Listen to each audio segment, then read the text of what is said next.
Hello and welcome back to Seconds Out. My name is Eamon Khan here with Hall of Fame broadcaster Al Bernstein. Al, pleasure is all mine. Great to meet you. How's life? Good. I'm very excited that I'm going to get back on the air on May 23rd on a new broadcast home, DAZN, for the big time Boxing USA series. And so I'm enjoying, I had a little bit of a respite where I did some other stuff for about 4 months, which was actually fun. And did my music shows and did some other things. And then now happy to be back ringside. Does anything come close to boxing when you had that time out? Pardon? Does anything come close to boxing when you had that time out? Here's the thing. So I love broadcasting, and of course I was still doing other shows and things or doing guesting and whatever.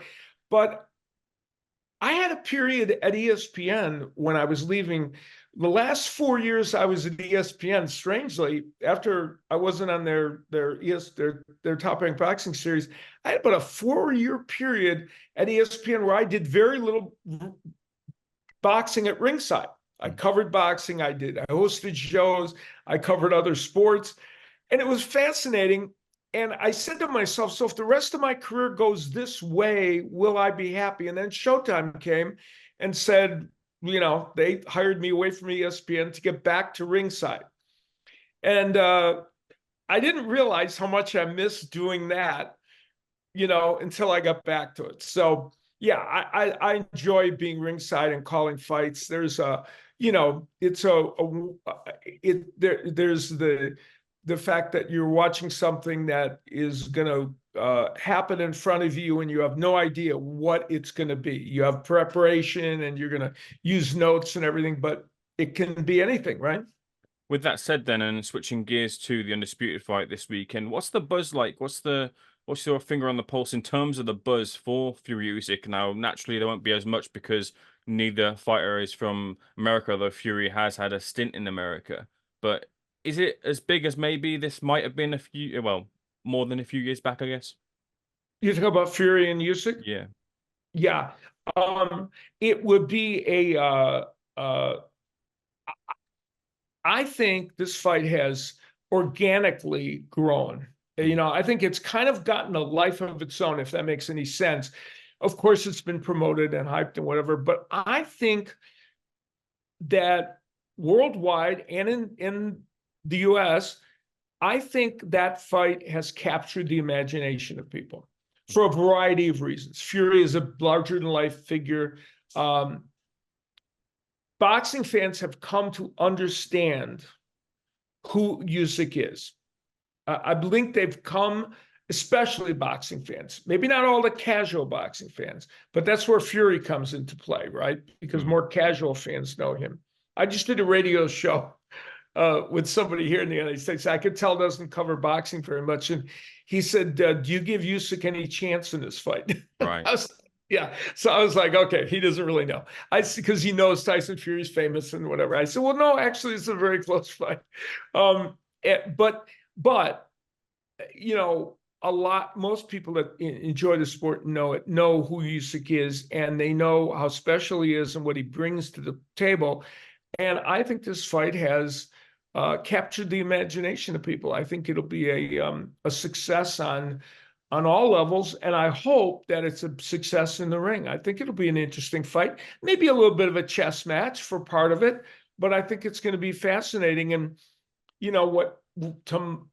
I think there's so many levels to this that are interesting. You have Fury at age 35, Usyk 37, and yet in terms of age, we almost think of Usyk as the fresher fighter because of what Fury went through with his years off and everything, some of the weight fluctuations. And then we have the physical advantages for Fury that are dramatic. And if not for his poor performance against Ngannou, he would have been a large favorite in this fight, I think. Or a favorite. In some quarters, he's still a favorite, but it's close, right?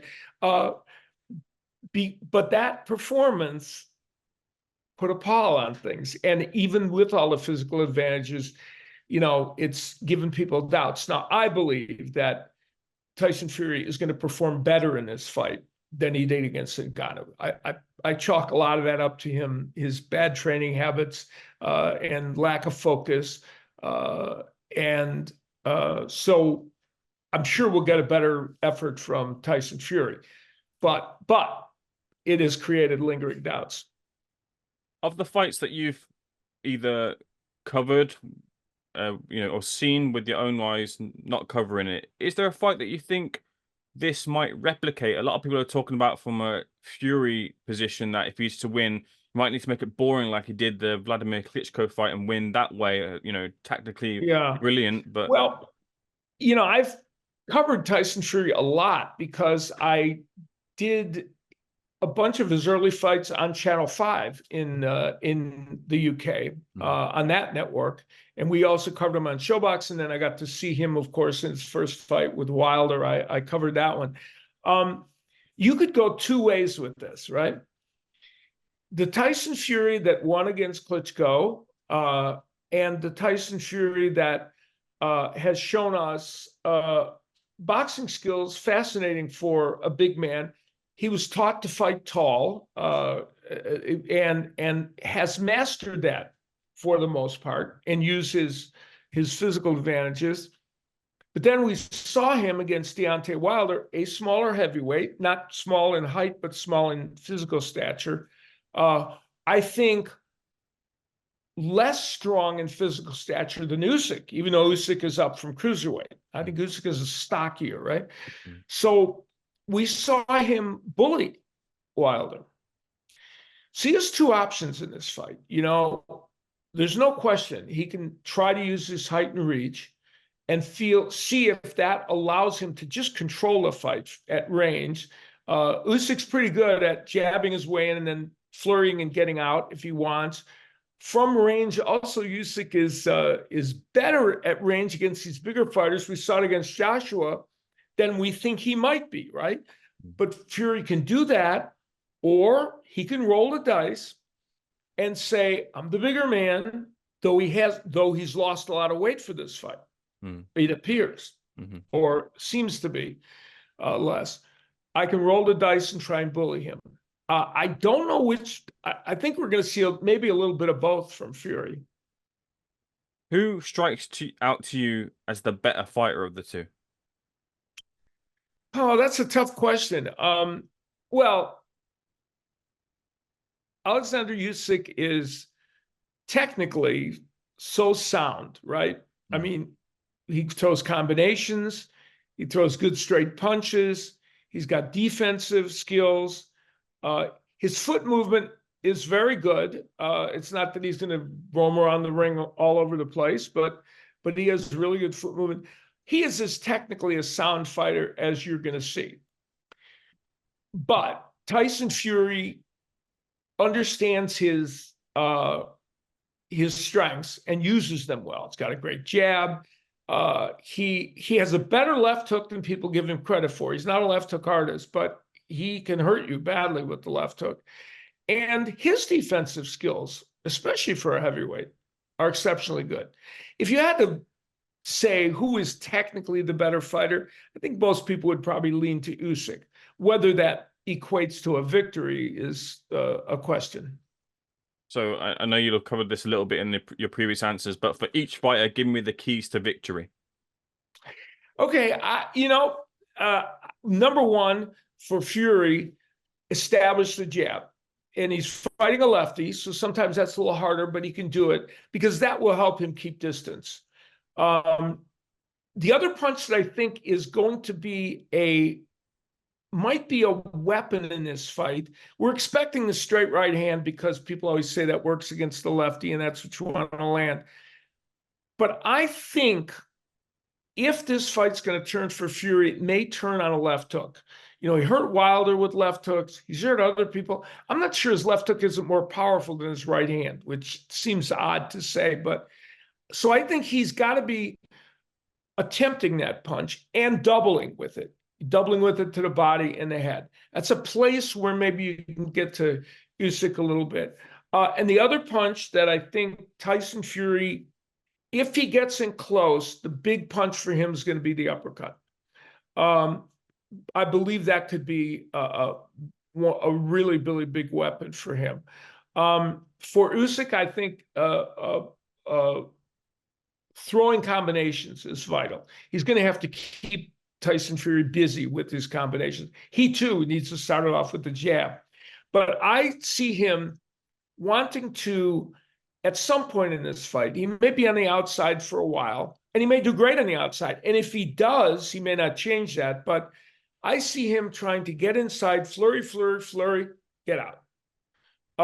He's capable of that. He has really good hand speed. Probably has the edge in hand speed in this fight, I would think for sure. And he'll want to do that. The other thing that,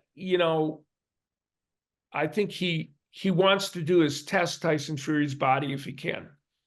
I think he wants to go there and see if that is going to be, a big weapon. Now, I would say Tyson Fury would want to, based on what Dubois did, even though that punch may have strayed south of the border, but Dubois did land a lot of good body punches. I would say, gee, it'd be great if Fury would body punch. He doesn't really do that very much, though, does he?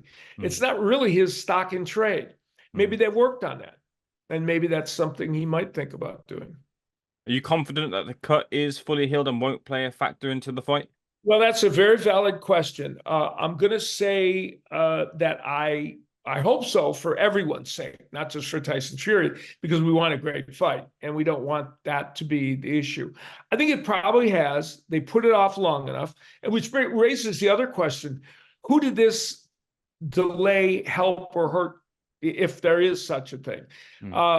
Some suggest it might not have been bad for Fury to have those extra few months. Usyk is, his conditioning is never really in question.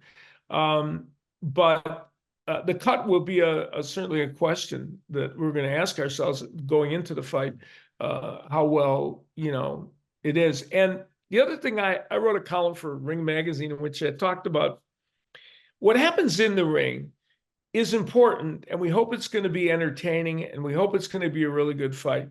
But this fight is even more important for its implications, in my opinion.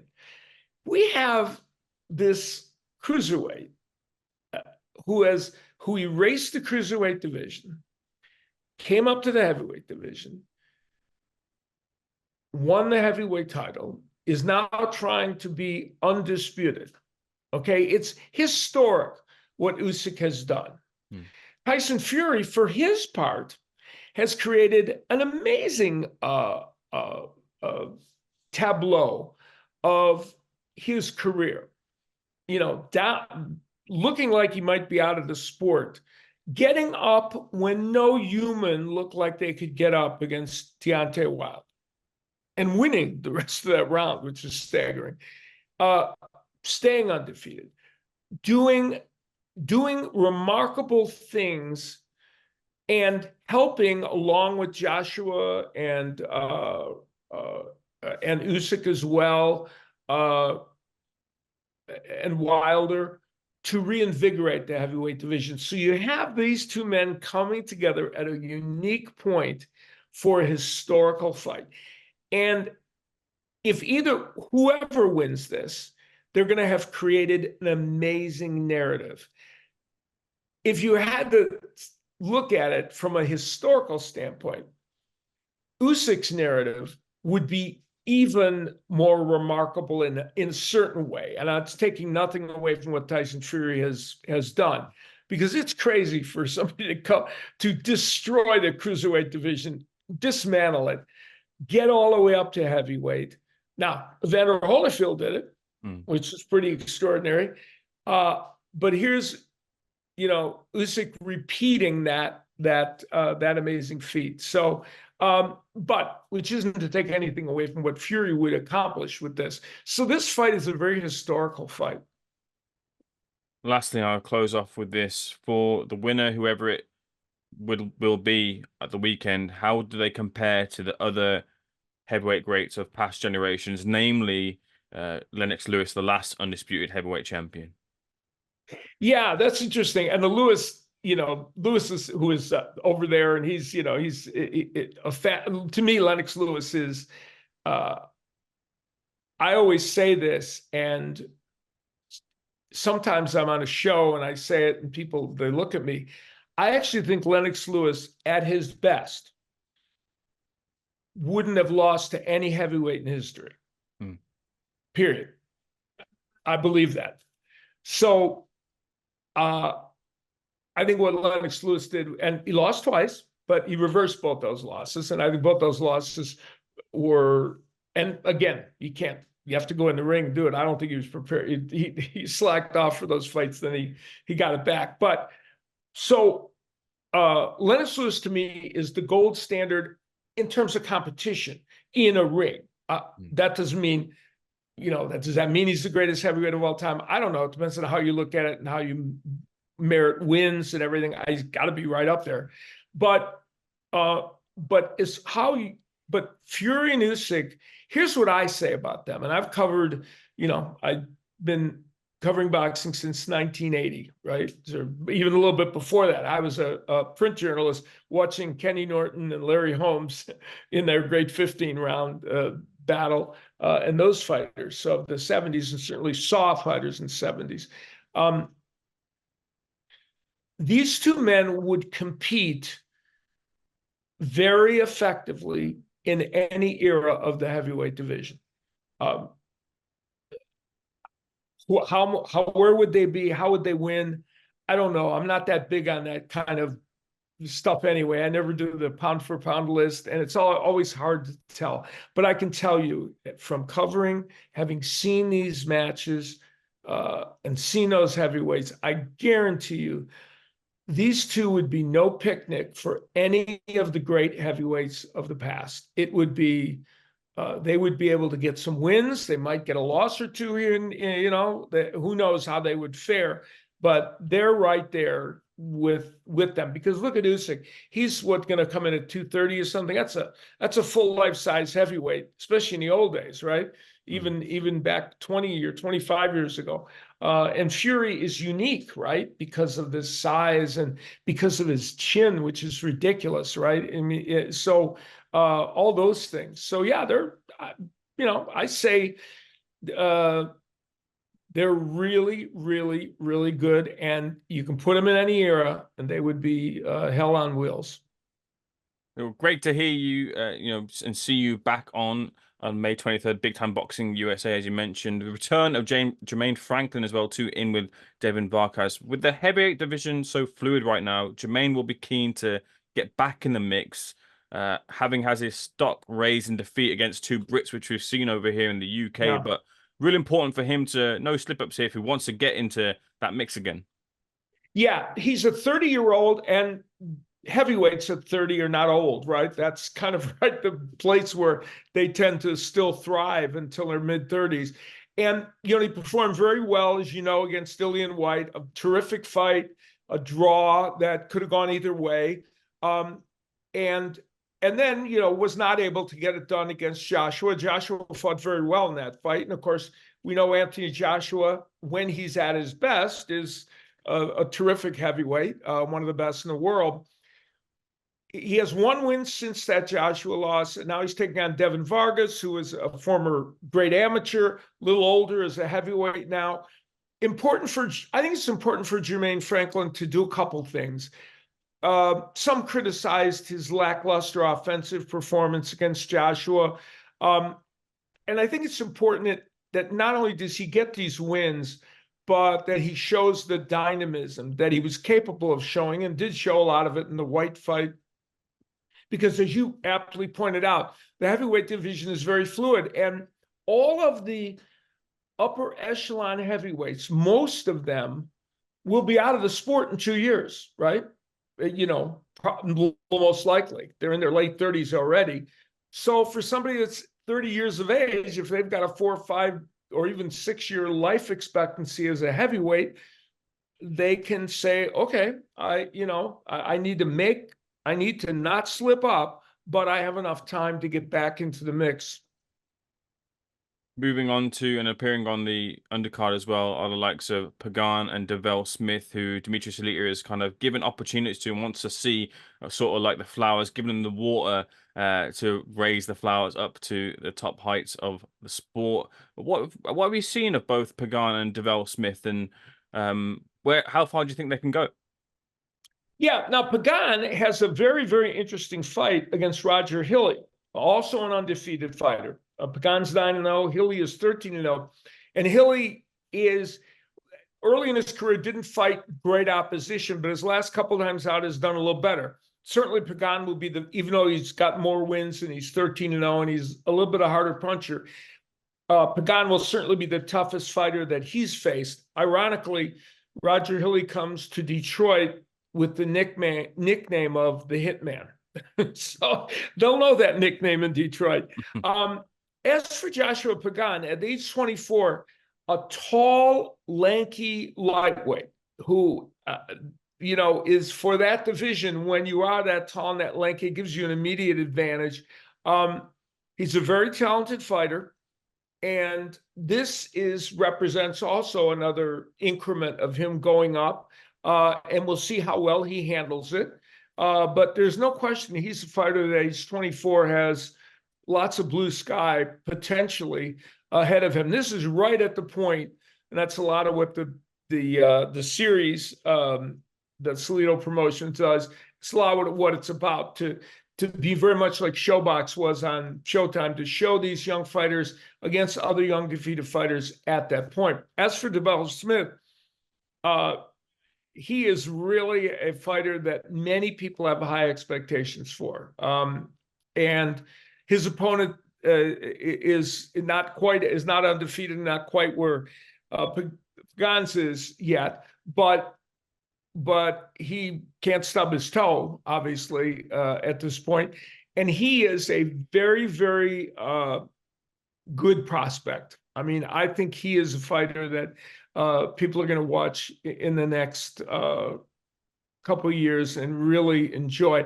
And, I think both of them are an example on a wider scale of just how many, you see it on your side of the pond, we see it here. There's so many good young fighters, aren't there? Mm. They don't often get all the attention they should get, and then it takes a while for them to matriculate up. But the idea that the depth in boxing isn't there, I think, is a misnomer. There are a lot of good young fighters out there. What do they need to do then on the night? Because like you mentioned, there are a lot of good young fighters, but we're in a social media day and age now where, if you don't do something big, then your name kind of gets left out of people's mouths. Yeah. I think they need to challenge themselves. And for instance, we're seeing on the fight, one of the fights on the undercard of which features the young man from Schofield, Sheffield, excuse me, Schofield, yes, in there. But where we have these two undefeated young guys that are just on the cusp, and they're fighting each other. And I think if we see more of that, and if we're understanding of somebody getting a loss once in a while, which is a key problem still for boxing, which I don't understand why. I thought once mixed martial arts showed boxing that you don't have to be undefeated all the time, we'd be more understanding. But I think they need to challenge themselves against really good fighters, and promoters, publicists, all the people involved need to do their best job of letting people know about these fighters. The media in America, for instance, the media doesn't cover boxing as much as it used to, but it's gotten a little better. But where we are now, digitally, of course, the people are getting a lot of their news, and in your country, it's still, I think, for the most part, and you have a thriving newspaper business, which we don't here in the United States, which is fascinating. Fighters can still get coverage, but it has to be, you have to earn it, right? It's hard because you're right. There's a lot of white noise out there, even within, there's a lot of white noise because there are many other sports to cover, and there's a lot in boxing because there's so many boxers, right? And it's not like in a league where you can look at the Premier League and see who the players are and where they fit in, and or here in the United States in baseball or football or basketball. You know, you have to be told, right? You have to understand who they are, and hopefully that'll happen. Well, Al, it's been a pleasure. I knew it'd be a pleasure speaking to you. Looking forward to hearing you as well and seeing you back on the broadcast soon as well. May 23rd, DAZN, Big Time Boxing USA, Salita Promotions. Thank you so much for the conversation, and looking forward to the next one. Yeah, anytime. Give me a call. I'm happy to visit with you guys. Will do. Much appreciated. Take care.